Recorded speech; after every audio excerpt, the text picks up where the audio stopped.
Un parcours fondamental de théologie, comme le terme lui-même l'indique, c'est de donner les bases fondamentales de la théologie, de la discipline théologique. Alors donner les bases fondamentales de la discipline théologique passe par les différents champs de cette théologie. C'est la théologie en elle-même, c'est la philosophie, c'est l'histoire, c'est la morale, et c'est bien sûr aussi l'étude de la Bible, de l'exégèse, de l'Ancien Testament et le Nouveau Testament. Le premier cycle comporte donc plus des modules d'initiation. Il y a un module d'introduction à l'Ancien Testament, d'introduction au Nouveau Testament, de connaissance des grandes religions, donc d'initiation au sacrement, deux modules aussi qui sont davantage relatifs à la philosophie. Par exemple, la question « Qu'est-ce que l'homme ?» sous l'angle philosophique. Une initiation également à l'histoire de l'Église par un module intitulé « Les premiers siècles du christianisme ». Comment la religion chrétienne s'est implantée dans le monde gréco-latin. Le parcours est effectivement un parcours qui est ouvert à tous.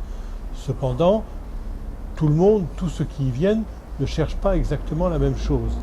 Et c'est pourquoi un entretien préalable avec le Père Gazingard ou Marie-Thérèse Marzin est nécessaire à l'inscription.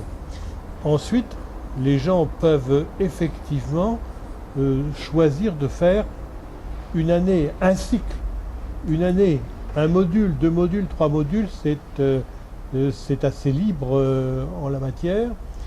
Et les attentes sont différentes et les exigences aussi. Je pense qu'on a différents publics, publics très variés d'ailleurs dans ce parcours. Alors il y a un certain nombre d'étudiants qui sont engagés en Église, assez engagés diversement d'ailleurs.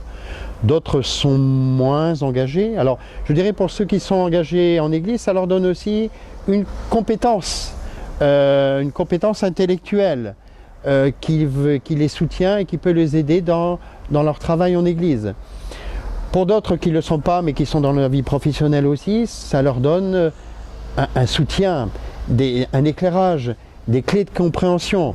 Alors les clés de compréhension, ça peut toucher en effet des questions théologiques, des questions personnelles, des questions aussi de compréhension aussi du monde qui nous entoure.